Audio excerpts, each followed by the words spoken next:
오늘 사무엘상 2장 26절 말씀을 가지고 갈수록 아름다운 인생이라는 제목으로 하나님 말씀을 함께 묵상합니다.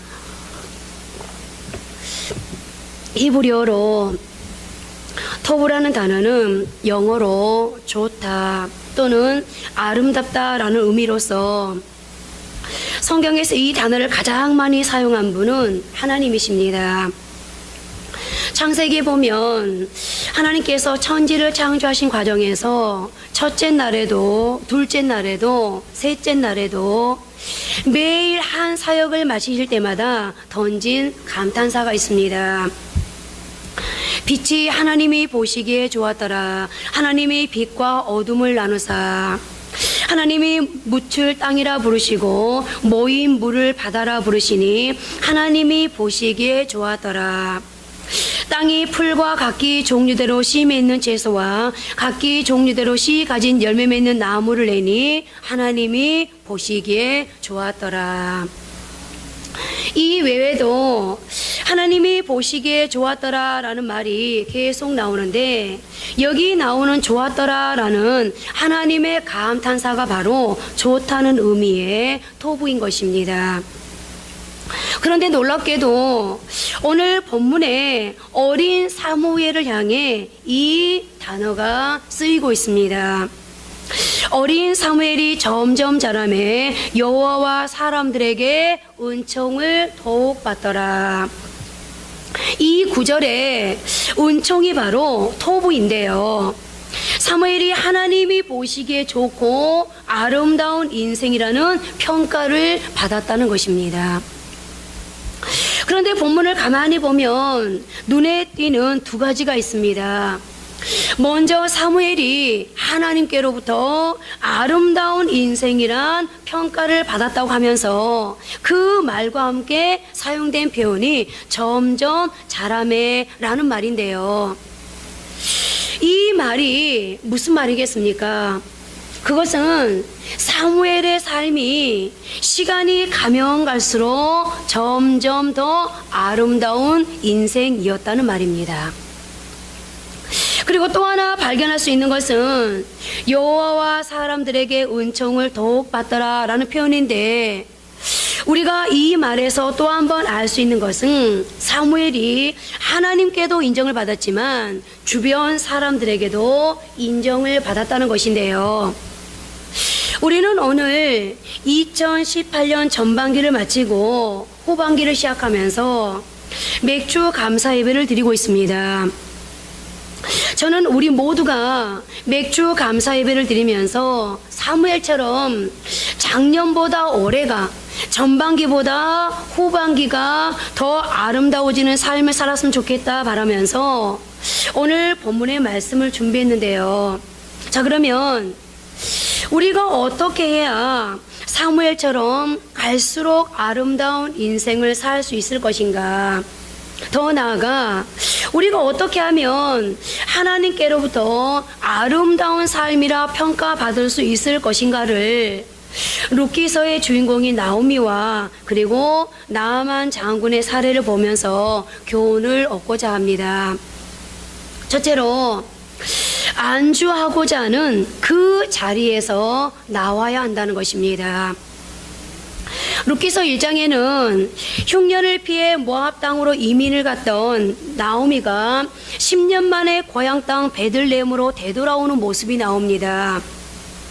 잘 살아보겠다고 떠났던 그의 역귀향하는 모습은 그야말로 빈 털털이였으며 말 그대로 실패하고 절망한 인생의 표본이었습니다. 당장 먹을 것이 없고 생계가 막막했습니다. 오죽하면 내가 풍족하게 나갔더니 여호와께서 내게 비어 돌아오게 하셨느니라 라고 한탄했겠습니까?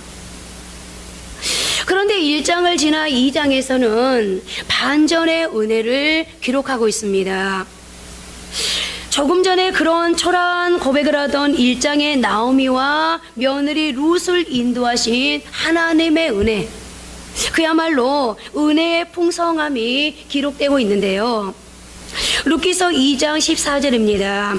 식사할 때에 보아스가 룻에게 이르되 이리로 와서 떡을 먹으며 내 떡 조각을 초에 찍으라 하므로 룻이 곡식 빼는 자 곁에 앉으니 그가 볶은 곡식을 주매 룻이 배불리 먹고 남았더라. 그리고 계속되는 17절 18절 말씀 함께 보십니다. 룻이 밭에서 저녁까지 줍고 그 주운 것을 떠니 보리가 한 에바쯤 되는지라 그것을 가지고 성읍에 들어가서 시어머니에게 그 주운 것을 보이고 그가 배불리 먹고 남긴 것을 내어 시어머니에게 드리매. 구약학자 김지찬 교수는 여기 나오는 한 에바는 오늘날의 단위로 22리터 정도 된다고 합니다. 당시 남성 노동자의 하루 배급량이 0.5리터였다고 하니 한 에바는 두 여인이 몇 주 동안이나 배불리 먹을 수 있는 양인 것입니다. 고향으로 돌아올 때는 완전히 빈털털이었는데 이제는 배불리 먹고도 남을 만큼의 양식을 누리게 된 것입니다. 장족의 발전이 아닐 수 없습니다. 그런데 이 말씀을 묵상할 때 하나님이 제 마음에 이런 메시지를 주셨습니다. 이것이 오늘 배불리 먹고 남은 이 상황이 인간적으로 볼 때는 축복인 것 같지만 그런데 나오미와 룻에게는 어쩌면 위험한 상황일 수도 있겠다. 물론 나오미와 룻은 이 장에서 엄청난 풍요를 누리고 있습니다. 1장에 비하면 2장은 그야말로 격세지감을 누리게 하는 하나님의 은혜인 것은 분명하지만 거기에는 함정이 있다는 생각이 들었습니다. 왜냐하면 룻을 향한 하나님의 계획은 이 정도에서 끝날 일이 아니었기 때문입니다. 여러분들도 아시다시피 룻기는 2장으로 끝나지 않습니다. 배불리 먹었더라 하고 끝나는 성경이 아니라는 겁니다. 진짜 하나님의 계획하심은 3장과 4장에 나옵니다. 그러니까 2장의 풍성함은 3장과 4장에서 보여줄 하나님의 은혜의 풍성함에 대한 새로운 인생에 대한 맛보기, 즉 3장과 4장에서 일하실 하나님의 은혜의 힌트로 보여준 하나님의 진짜 축복의 시작거기였던 겁니다. 그런데 우리 인생은 2장을 너무 좋아합니다. 1장에서의 배고프던 시절을 생각하니 2장에 이르러서는 더 이상 바랄 것이 없는 여기가 좋사오니 하면서 2장에 둥지를 틀고 머물러 있는 인생이 얼마나 많은지 모릅니다. 그런데 놀라운 것은 2장이 어떻게 마무리하고 있는지를 보십시오. 2장 2, 3절 말씀 함께 합독합니다. 이에 룻이 보아스의 소녀들에게 가까이 있어서 보리의 추수와 밀 추수를 마치기까지 이삭을 주며 그의 시어머니와 함께 거주하니라. 무슨 말입니까? 추수도 끝나고 이삭 줍기도 끝나는 시점이 반드시 온다는 것입니다. 그래서 2장에 만족하고 안주하면서 그곳에 둥지를 틀고 있으면 그 인생의 마지막은 곰핍함으로 끝나고 맙니다. 그러기에 2장의 풍요로움을 아직 누리고 있을 때 우리는 서둘러 3장과 4장으로 건너가야 합니다. 그렇습니다.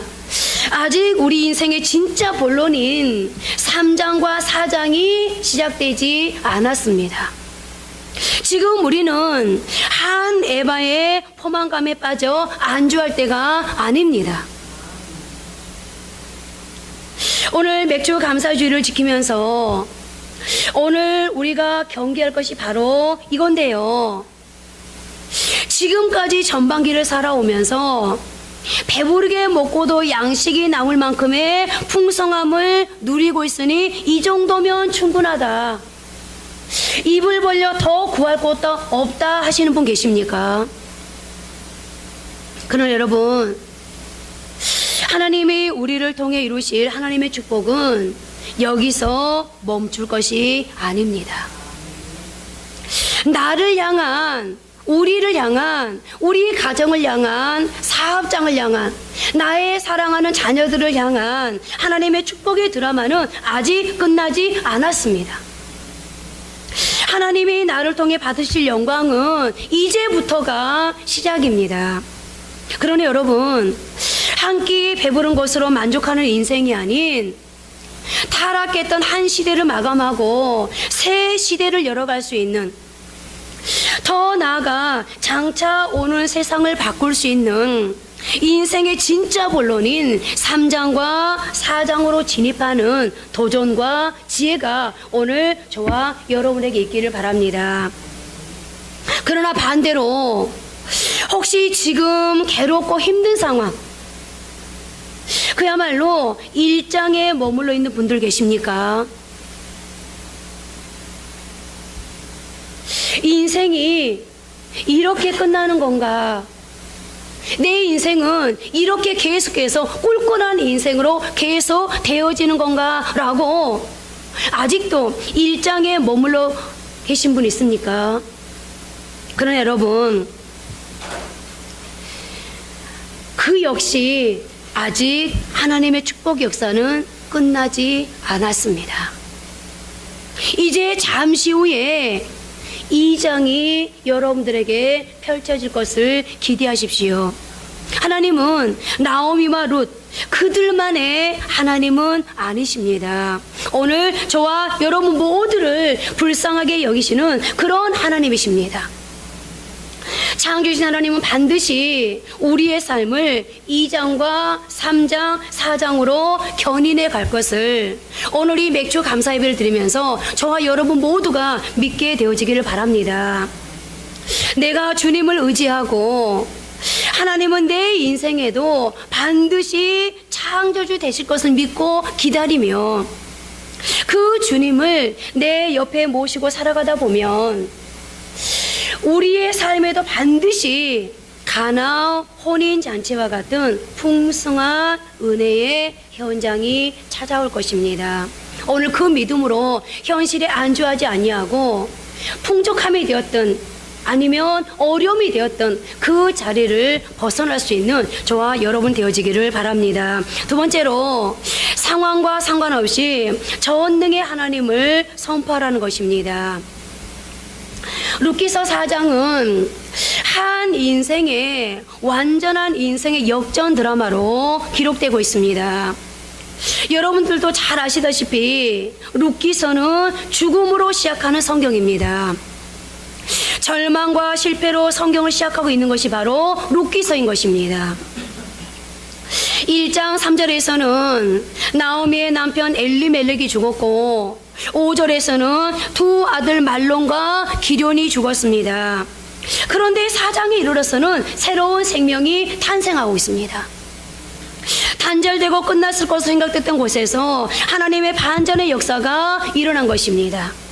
또한 룻기는 장례식으로 시작했다가 혼인잔치의 기쁨으로 끝나고 있는데요. 그야말로 1장에서 울며 참담한 고백을 했던 나오미가 4장에서 주님의 풍성하심을 노래하며 찬양하는 인생의 대반전을 보여주고 있는데요. 그런데 그런 나오미에게도 인생 대역전을 가능케 했던 분기점이 있었다는 것입니다. 여러분들, 어떤 광고 포스터 보면 전과 후가 나타나 있죠. 어떤 사람의 인생에도요, 전과 후가 반드시 있기 마련입니다. 전환점, 분기점이 있기 마련인데요. 그렇다면 그 분기점은 언제 어떻게 이루어졌을까요? 우리 다시 룻기 1장 20절 21절로 돌아가 봅니다. 나오미가 그들에게 이르되 나를 나오미라 부르지 말고 나를 마라라 부르라. 이는 전능자가 나를 심히 괴롭게 하셨음이니라. 내가 풍족하게 나갔더니 여호와께서 내게 비어 돌아오게 하셨느니라. 여호와께서 나를 징벌하시고 전능자가 나를 괴롭게 하셨거늘 너희가 어찌 나를 나오미라 부르느냐 하니라. 10년 만에 고향으로 돌아온 자신을 반갑게 맞아주는 고향 사람들을 향해 나오미가 한 말입니다. 그런데 나오미는 자신을 나의 즐거움이란 뜻을 가진 나오미라 부르지 말고 괴로움이라는 뜻의 마라라 부르라 하고 있습니다. 자신의 형편이 여호와의 징벌로 괴롭게 되었기 때문이라는데요. 그런데 나오미의 이 고백 안에 주목해야 할 단어가 있습니다. 그것은 두 번에 걸쳐 반복되는 전능자라는 단어입니다.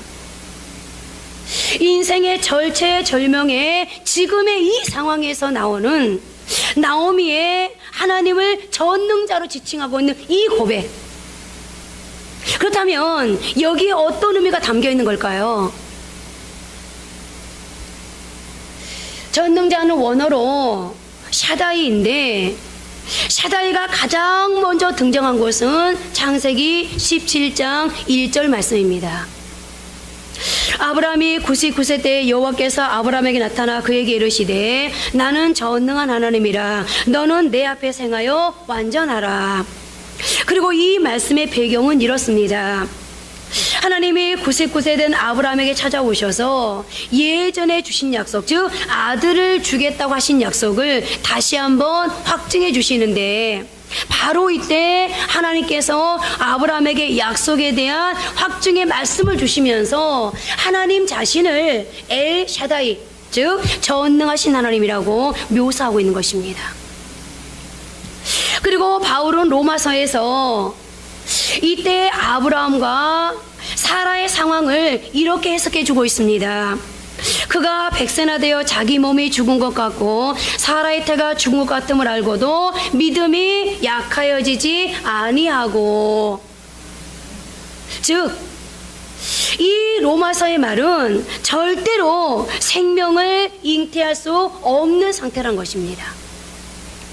따라서 절대로 불가능한 상태에서 생명을 주신 하나님, 아무것도 없는 것에서 새롭게 창조하신 하나님, 그 하나님이 샤다이 하나님이시라는 겁니다. 그런데 오늘 고향 베들레헴으로 돌아온 나오미의 첫 고백이 바로 전능하신 하나님이었습니다. 그는 지금 모압에서 돌아와 베들레헴에 도착함으로써 회복의 첫걸음을 내디뎠습니다. 그리고 샤다이 하나님을 고백했습니다. 그러나 사실 나오미의 상황을 보면 변한 것이 아무것도 없습니다. 모압에서 돌아오기는 했지만 어려운 사정은 마찬가지입니다. 그런데 바로 그런 상황, 끼니가 걱정되고 생계가 막막한 상황에서 나오미가 가장 먼저 선포한 것이 샤다이 하나님, 전능하신 하나님이었습니다. 하나님이 내게 어떤 은혜를 베푸시는가 보고 난 후가 아니라 상황은 여전히 어렵지만 그러나 지금의 그 자리에서 외쳤던 샤다이의 하나님, 그것이 나오미가 가장 먼저 한 일이었고, 그리고 그것은 나오미의 인생에 하나님의 역사의 시작을 알리는 인생 역전의 첫 관문, 축복의 첫 출발점이 되었습니다. 그렇습니다. 우리가 살아가다 보면 영적으로는 충만해졌을지 몰라도 현실은 여전히 실패한 인생이고 회복될 가능성이 전혀 보이지 않을 때가 있습니다. 그러나 그런 절망적인 상황에서, 가능성이 하나도 없는 상황에서 샤다이의 하나님을 우리의 입술로 먼저 선포하는 것이 필요합니다. 어쩌면 그것이 오늘 우리가 다른 어떤 것보다도 우선 먼저 시급하게 할 일인지도 모르겠는데요. 여러분은 지금보다 내년이, 그리고 5년 뒤, 10년 뒤가 더 행복하기를 바라고, 또 당대보다 우리의 자녀들이 더 잘되는 복된 가문이 되기를 바라지 않습니까? 지금은 힘들고 어려워도 내게도, 우리 가정에도 반전의 은혜가 있기를 바라지 않습니까? 그렇다면 이제 우리가 해야 할 일은 하나님이 베푸실 놀라운 역사의 관문 앞에서 믿음으로 샤다이의 하나님, 전능하신 하나님을 선포하는 일입니다. 우리의 가문이 바뀌고, 우리의 교회가 바뀌고, 우리의 인생이 바뀌는 그 관문 앞에서 우선 먼저 샤다이의 하나님을 선포해 드리는 것입니다. 이제 우리 모두 우리의 삶 속에서 이루어지게 될 하나님의 놀라운 역사, 대반전의 은혜, 세상을 깜짝 놀라게 하고 변화시킬 축복을 기대하면서 샤다이 하나님을 바로 오늘 맥주 감사주의를 지키면서 우선 먼저 선포할 수 있기를 바랍니다. 그리고 오늘의 여러분들의 그 선포가 여러분들의 인생을 전과 후로 완전히 변화시켜 줄 수 있는 그런 전환점, 그런 분기점이 되어지기를 주님의 이름으로 축복합니다. 세 번째로, 갈수록 아름다운 인생을 살려면 내 생각에는 라는 내 생각을 내려놓고 말씀의 영향을 받는 인생이 되어야 한다는 것입니다. 열왕기하 5장 10절 11절 말씀을 함께 합독하십니다. 엘리사가 사자를 그에게 보내 이르되 너는 가서 요단강에 몸을 7번 씻으라. 내 살이 회복되어 깨끗하리라 하는지라. 나아만이 노하여 물러가며 이르되 내 생각에는 그가 내게로 와서 서서 그의 하나님 여호와 이름을 부르고 그의 손을 그 부위에 흔들어 나병을 고칠까 하였도다. 여기 열왕기하 5장에 등장하는 나아만은 오늘날 시리아에 해당하는 아람의 군대 장관으로, 요즘으로 치면 국방장관에 해당하는 고위직의 사람이었습니다. 성경은 그가 큰 용사였고 담대한 사람이었다고 기록하고 있는데요. 나아만 장군은 전쟁을 승리로 이끌어 그 능력을 인정받은 사람으로서 위로는 왕의 절대적인 신임을 받고 있었고, 아래로는 모든 백성에게 존경과 신뢰를 받는, 그야말로 남부러울 곳이 없는 성공한 사람이었습니다. 그러나 그런 그에게도 남모르는 심각한 고민이 하나 있었습니다. 열왕기하 5장 1절이 그의 그 고민이 무엇이었는지를 말씀해 주는데요. 아람 왕의 군대 장관 나아만은 그의 주인 앞에서 크고 존귀한 자니 이는 여호와께서 전에 그에게 아람을 구원하게 하셨습니다. 이는 그는 큰 용사이나 나병 환자더라. 그는 큰 용사이나 나병 환자였더라. 나아만 장군은 모든 것을 갖춘 소위 성공한 사람이었지만, 그를 묘사하는 문장 끝에 그러나로 이어지는 짧은 마지막 이 한 문장이 그의 성공적인 삶을 다 망가뜨려 버렸습니다. 여러분 한번 상상해 보십시오. 나아만 장군이 멋진 갑옷을 입고 아름다운 득을 쓰고 행차하면 모든 사람이 그 앞에 머리를 조아립니다. 그들은 모두 나아만 장군의 인생을 찬탄하며 그 앞에 머리를 조아리고 있습니다. 그러나 그런 아름다운 모습이 연출되는 바깥 상황과는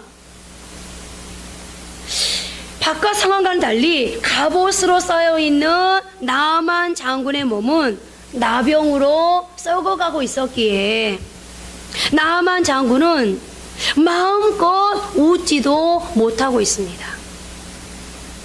자신에게 주어진 이 명예와 부를 마음껏 누릴 수 없는 불행의 씨앗을 품고 있습니다. 안과 밖의 사정이 전혀 다른 이중적인 모습입니다. 그렇다면 이 사람이 행복했을까요?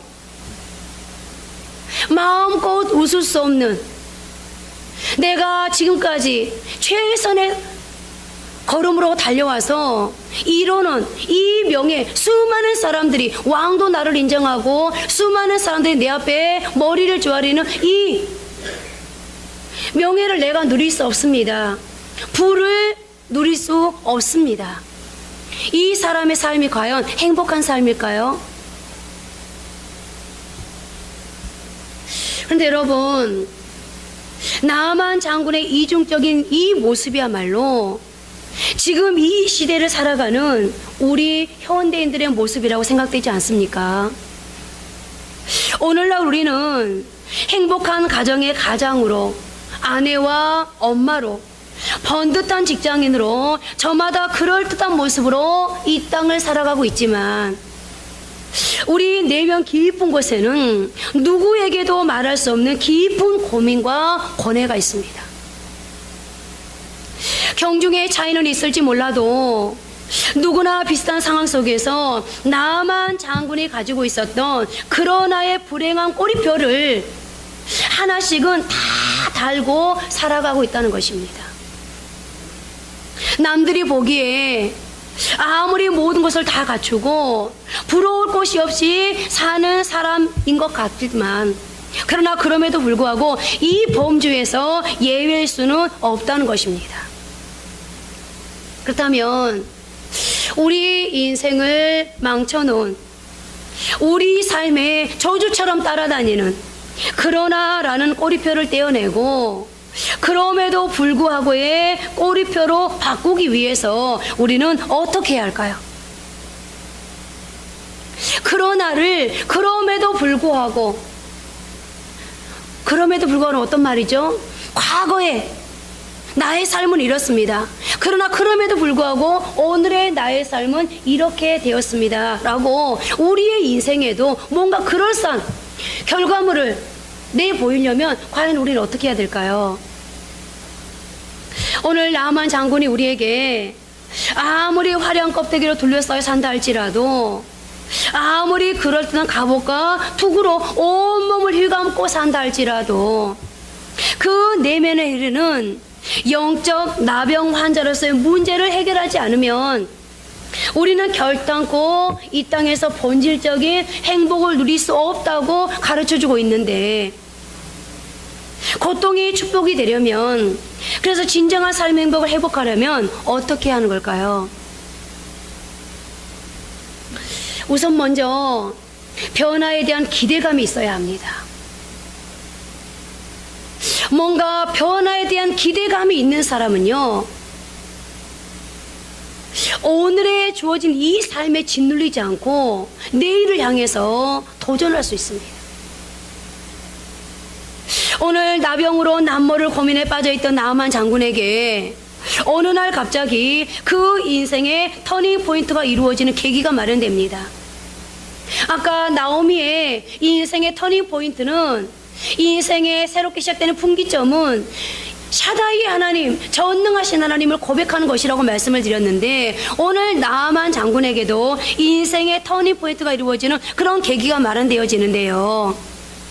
예전에 이스라엘과 전쟁 중에 포로로 잡혀온 나이 어린 여자아이가 나아만의 집에 하녀로 있었는데, 그 아이가 주인의 병을 안타까워하며 이런 말을 합니다. 사마리아에 제가 믿는 하나님을 섬기는 선지자가 있는데 우리 주인님이 그 선지자를 만나시게만 해도 좋겠습니다. 그분이라면 나병을 쉽게 고쳐줄 수 있을 겁니다. 거두절미하고 결과를 미리 말씀드리면, 그 보잘것없어 보이는 여종의 권면이 나아만 장군의 치명적인 문제였던 육신의 질병을 고침받게 하는 실마리를 제공해 주었습니다. 하나님은 우리 모두에게 변화의 계기를 마련해 주기를 바라고 계십니다. 어쩌면 지금 이 순간이 우리 인생의 터닝 포인트가 일어나는 놀라운 변화의 출발점이 될지도 모르겠는데요. 그런데 어쩔 때 우리 주님이 주시는 축복의 실마리가 예상 밖에 너무 사소한 것으로부터 올 수도 있다는 것을 여러분들 망각하면 안 됩니다. 너무 사소한 어떤 한 사람의 말 한마디가 내가 너무 무시했던, 너무 우습게 여겼던, 그야말로 아무것도 아닌 종과 같이 여기는 사람의 말 한마디가 내 인생을 완전히 바꿔놓을 수도 있다는 것, 오늘 성경이 우리에게 가르쳐주고 있는데요. 오늘 하나님께서 나만의 병을 고쳐주시는데 너무 하찮은, 무시할 수도 있을 법한 아주 작은 종을 통해서 먼저 하나님께서는 나만에게 이 일을 시작하고 계셨습니다. 여러분, 우리는 매번 그래서 영적으로 민감해야 됩니다. 우리는 늘 착각합니다. 하나님은 내게 일하실 때 엄청난 것으로 다가오실 거야. 여러분들 성경을 보세요. 모세가 하나님 앞에 뭘 구합니까? 하나님께서 나에게 함께 한다는 거, 내가 하나님의 명령을 받고 그 명령에 순종해서 애굽으로 가긴 가겠습니다. 그런데 내게 동역자를 보내주십시오. 그러면서 하나님 앞에 증거를 구합니다. 모세는 엄청난 것을 생각했습니다. 그런데 바람 가운데, 그 요란한 바람 속에 계시지 않습니다. 불 가운데 계시지 않습니다. 어디에 있었습니까? 세미한 음성 가운데 계셨습니다. 오늘 하나님께서 여러분들의 인생을 완전히 바꿔주길, 새 인생으로 거듭나게 해주기를 하나님이 바라십니다. 그런데 하나님께서 여러분들이 기대하고 있는 것처럼, 여러분들이 소원하고 있는 것처럼, 여러분들이 바라는 대로 어떤 큰 사건을 통해서, 어떤 그럴싸한 역사를 통해서, 그럴싸한 인물을 통해서, 그럴싸한 상황을 통해서 여러분들에게 일하지 않을 수도 있다는 것입니다. 하나님은 작은 사건을 통해서, 내가 애게하고 무시할 만한 상황을 통해서, 전혀 귀담아 듣지 않을 만한 아무것도 아닌 것 같은 종을 통해서, 그것도 계집아이를 통해서 하나님께서 일하고 계십니다. 그 다음은 어떻게 하십니까? 어떤 큰 일이 아닌 자신의 생각과 고집을 내려놓는 것으로부터 치료가 시작되는데요. 무슨 말입니까? 변화를 위해서는 지금까지 가지고 있던 나의 고정관념을 내려놓는 것이 반드시 필요하다는 겁니다. 오늘 나아만을 보십시오. 나아만 장군은 무시할 수도 있는 종의 얘기를 듣고 변화에 대한 기대감을 가지고 자신의 병을 고치기 위해서 이스라엘로 떠났습니다. 참 여기까지 하는 것도 쉽지 않아요. 포로로 잡혀온 작은 계집아이, 그것도 종의, 자기 딸도 아니고 종의 이야기를 듣고 체면을 갖추고 고침을 받을지 못 받을지도 모르는 이 먼 길을, 그것도 국방장관이 떠난다는 것이 여러분들 쉬운 일이겠습니까? 어찌되었든 이스라엘로 떠났습니다. 그러나 이스라엘에 있던 하나님의 선지자 엘리사는 나아만 장군의 기대와 전혀 다른 대접을 하면서 전혀 상식에 맞지 않는 요구를 합니다. 열왕기하 5장 10절 말씀 다시 한번 보십니다. 엘리사가 사자를 그에게 보내 이르되 너는 가서 요단강에 몸을 7번 씻으라. 내 살이 회복되어 깨끗하리라 하는지라. 자, 엘리사가 어떻게 합니까? 나오지도 않고 사람을 보내가지고 요단강에 가서 몸을 7번 씻으십시오. 그러면 깨끗해질 겁니다 라고 얘기했죠. 그리고 엘리사의 이 같은 처사에 나아만 장군은 어떻게 반응한지를 보십시오. 계속되는 11절입니다. 함께 합독하십니다. 나아만이 노하여 물러가며 이르되 내 생각에는 그가 내게로 나와서서 그의 손을 그 왜 흔들어 나병을 고칠까 하였도다. 나아만은 화가 났습니다. 강대국의 국방장국에 해당하는 자신을 직접 나와서 접대도 시원치 않은데 감히 사람을 시켜서 강물에 7번 몸을 씻으라는 황당한 요구만 하니 가만히 있을 수 없었습니다. 아람에 물이 없어서 여기까지 왔나 싶은 것이 생각할수록 분이 나는 것입니다. 그런데 나아만 장군의 분노가 표현된 11절 말씀을 읽다가 제 눈에 부각되는 한마디가 있었습니다. 내 생각에는 라는 단어였습니다. 여러분, 이게 함정입니다. 여러분들이 하나님의 말씀을 읽다가 여러분들의 상식과 하나님의 말씀이 딱 부딪히면 자동 시스템 돼 있죠. 어디로 딱 이게 방향이 딱 어디로 향하죠? 하나님의 말씀대로 그래 이렇게 될 거야 이게 아니고요. 어디로 가죠? 내 생각에는. 주의 종들이 설교를 하거나 여러분들에게 맨투맨으로 권면을 합니다. 그런데 여러분들이 바라는 것과 지금 내게 도전해 온 것이 딱 부딪힙니다. 그러면 어디로 방향을 딱 시스템이 향하죠? 내 생각에는.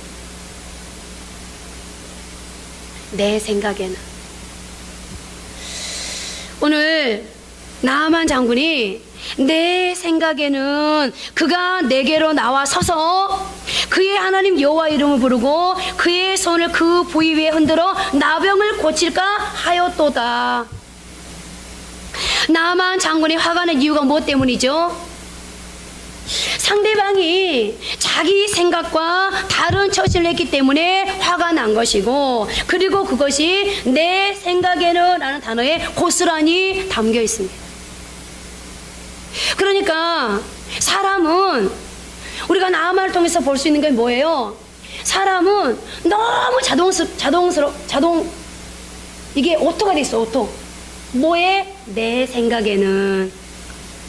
이건 가르쳐 주지 않아도요, 어쩜 그렇게 잘하는지 몰라요. 내 생각에는. 내가 지금까지 살아보니까 이건 아니라는 거예요. 감히 내가 누군데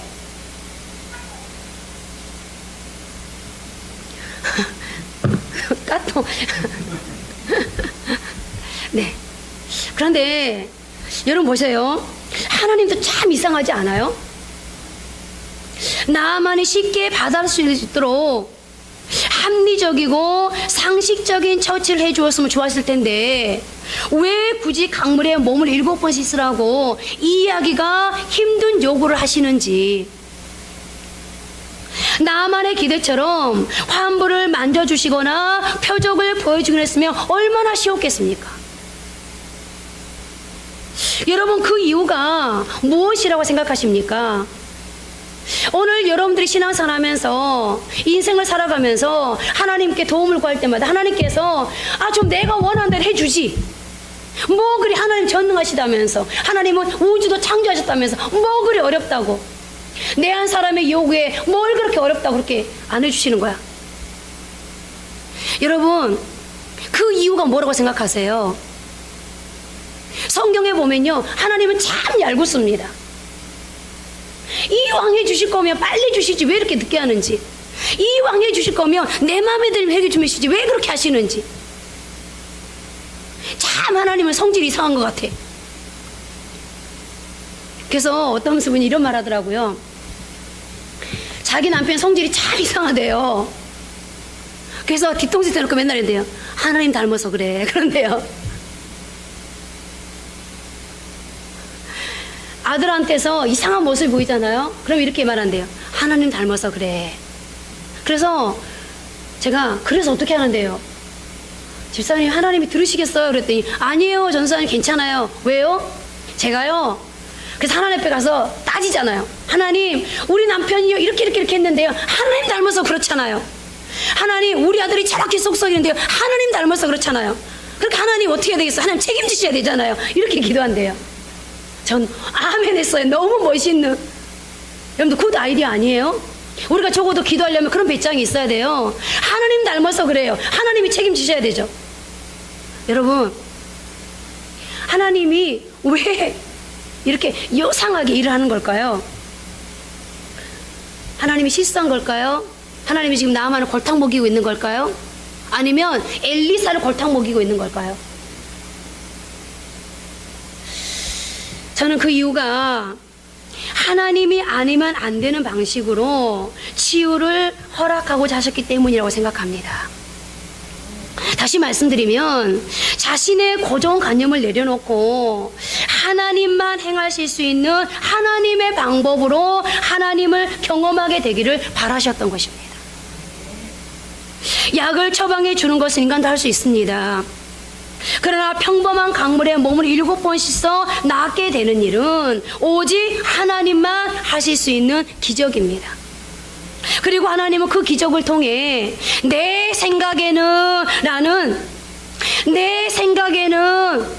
이 마음으로 가득한 우리의 생각이 하나님의 생각에는 라는 것으로 대치되기를 바라셨던 것입니다. 그래서 성경을 통해 하나님은 우리에게 이는 내 생각이 너희의 생각과 다르며 내 길은 너희의 길과 다름이니라. 여호와의 말씀이니라. 이는 하늘이 땅보다 높음 같이 내 길은 너희의 길보다 높으며 내 생각은 너희의 생각보다 높음이니라 라고 말씀하시는 것 아니겠습니까? 그렇습니다. 한계가 분명한 인간 세계에 갇혀 사는 우리가 경험과 지식으로 우주의 주인 되신 하나님의 생각을 거부하는 모습이 오늘 우리에게는 분명히 있습니다. 그러나 우리가 나의 생각을 내려놓고 하나님의 생각을 받아들이기 시작할 때, 하나님의 말씀 앞에 내 자신을 꺾을 때, 설령 조금 전에 나아만 장군에게 요상하게 일했던 것처럼 하나님께서 도저히 내 상식으로는 내가 알고 있는 하나님에 대한 정보를 도저히 이해할 수 없는 요상한 방법으로 이 일을 하신다 할지라도, 그때 그 상황 앞에 내 자신을 꺾을 때, 그때 여호와 하나님의 크신 능력이 내 인생에 개입되기 시작하고 내 안에 결코 웃을 수 없는 하나님이 주신 것까지도 누리지 못하게 하는, 오늘 나아만처럼 명예도 부도 누리지 못했던 그런 나병이 있었던 것처럼 내게도 그런 요소들이 있다면 그런 요소들까지도 내가 하나님 앞에 내 생각을 꺾을 때 회복될 수 있습니다. 그리고 우리의 인생은 비로소 갈수록 아름다운 인생으로 세워져 갈 수 있습니다. 이제 말씀을 맺겠습니다. 어떤 책에서 이런 내용의 짧은 간증의 글을 읽은 적이 있습니다. 저는 지금까지 유치원 다니는 5살짜리 꼬마 아이가 우리 아빠는 부자예요, 우리 아빠는 10만 원이나 있어요 라고 자랑한 것 같은 모습이었습니다. 사실 그 아이의 아빠는 10만 원만 가진 것이 아니라 대기업 회장님으로 헤아릴 수 없는 부자였는데 말이죠. 그 아이가 바라보았던 10만 원 가진 아빠의 모습이 제가 보는 하나님의 모습인 것을 알았습니다. 오늘 저는 창조의 하나님, 엘샤다이 하나님, 나의 하나님을 부끄럽지 않게 믿음으로 고백하려 합니다. 5살짜리 꼬마 아이에게 10만 원이란 돈은 우주를 다 가진 것과 마찬가지였을 것입니다. 먹고 싶은 과자를 상상할 수 없이 많이 살 수 있고, 갖고 싶은 장난감도 살 수 있는 10만 원은 그 아이에게는 엄청난 돈이었습니다. 하지만 그 아이의 잘못은 아빠의 능력을 10만 원에 한정해 버렸다는 것입니다. 그런데 바로 이것이 하나님 앞에서의 우리의 모습이 아닌가 싶습니다. 아니라고요? 아닙니다. 저는 알고 있습니다. 저는 여러분들의 증인입니다. 제가 본 여러분들은 하나님을 10만 원에 한정시키고 사시는 분들이었습니다. 하나님을 내 한계와 내 생각의 틀에 가두려가는 못된 습성을 우리는 다 가지고 있습니다. 오늘 맥주 감사주의를 지키면서 이미 전반기를 보낸 지금 우리의 후반기가 더 많이 감사하고 더 많이 행복하고 더 큰 축복으로 이어지기를 바라십니까? 그러면 이제 우리는 갈수록 더 아름다운 삶이 되기 위해 안주하려고 하는 유혹을 뿌리쳐야 합니다. 조금 전 아이처럼 창조주신 하나님, 무한하신 하나님의 그 능력을 고작 10만 원에 한정시켜버리는 우리의 불신앙에서 이제는 사다이의 하나님, 전능하신 하나님을 믿음으로 선포하며 담대하게 주어진 삶에 도전할 수 있어야 합니다.